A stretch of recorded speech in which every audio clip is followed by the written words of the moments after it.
Social post channel ప్రేక్షకులకి మంత్రబలం కార్యక్రమానికి స్వాగతం. ఓం శుక్లాంబరధరం విష్ణుం శశివర్ణం చతుర్భుజం ప్రసన్నవదనం ధ్యాయేత్ సర్వ విఘ్నోపశాంతయే. శారదా శారదాంబోజ ముదనా ముదనాంబుజే సర్వదా సర్వదాస్మాకం సన్నిధిం క్రియాతు. శ్రీమాత్రే నమః. శ్రీ మహాసరస్వత్యై నమః. మనం ఈ రోజున మంత్రబలం కార్యక్రమంలో విశాఖ నక్షత్రం వారు ఎటువంటి దైవాన్ని ఆరాధించాలి, ఏ చెట్టుని పూజించాలి, ఏ చెట్టుకి నమస్కరిస్తే మంచిది, ఏ క్షేత్రాలు సందర్శిస్తే మంచిది అనేటటువంటి విషయాన్ని మనం తెలుసుకుందాం. ఈ యొక్క విశాఖ నక్షత్రం వాళ్ళు గురుగ్రహాన్ని ఆరాధించాలి.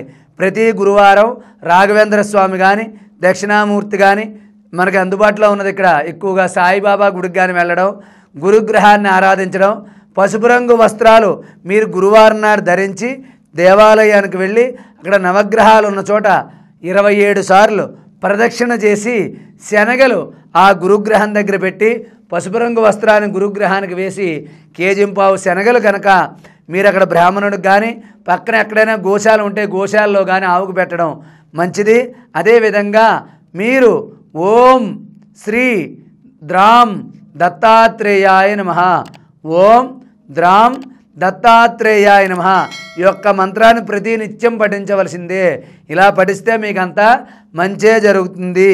గురువారం నాడు మీరు సాయిబాబా గుడికి కానీ రాఘవేంద్ర స్వామి గుడికి కానీ ఏదైనా సరే గురు సంబంధమైన దత్తాత్రేయ స్వామి ఆలయానికి కానీ దత్తాత్రేయ స్వామి మందిరం దగ్గరికి కానీ మీరు గురువారం నాడు వెళ్ళండి. అక్కడ పసుపు రంగు వస్త్రాలు ధరించి వెళ్ళి ఓం ద్రాం దత్తాత్రేయాయ నమః అనే మంత్రాన్ని పఠించండి. మీకంతా కూడా మంచి జరుగుతుంది. మీరు పెంచవలసిన చెట్టు వెలగ చెట్టు. ఎందుకంటే వినాయకుడికి ఇష్టమైంది వెలగపండు.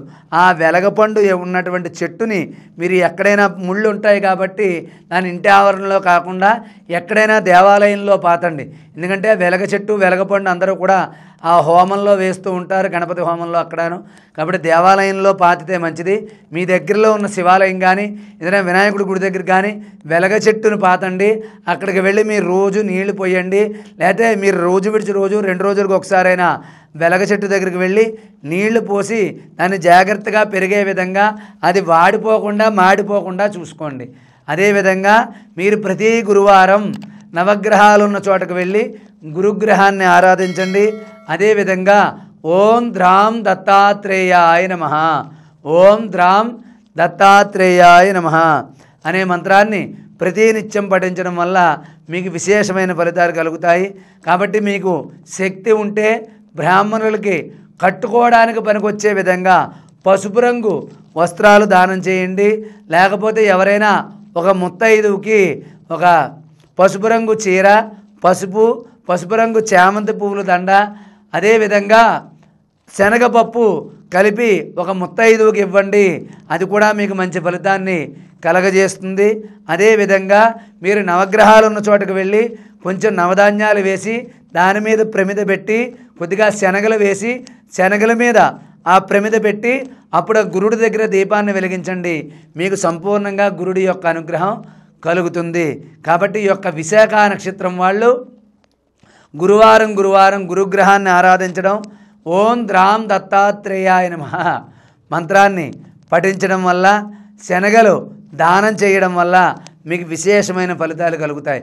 కాబట్టి విశాఖ నక్షత్రం వాళ్ళు ద్రాం దత్తాత్రేయాయ నమః మంత్రాన్ని పఠించండి. గురువారం నవగ్రహాల్లో గురుడు ఉన్న చోటకు వెళ్ళండి. అదేవిధంగా వెలగ చెట్టుని ఎక్కడైనా తెచ్చి పాతండి. అప్పుడు ఆ చెట్టు దగ్గర శుభ్రం చేస్తూ ఉండండి, దానికి నీళ్లు పోయండి. మీకంతా మంచే జరుగుతుంది. జరగాలని చెప్పి ఆశీర్వదిస్తూ సర్వే జనా సుఖినో భవంతు. స్వస్తి.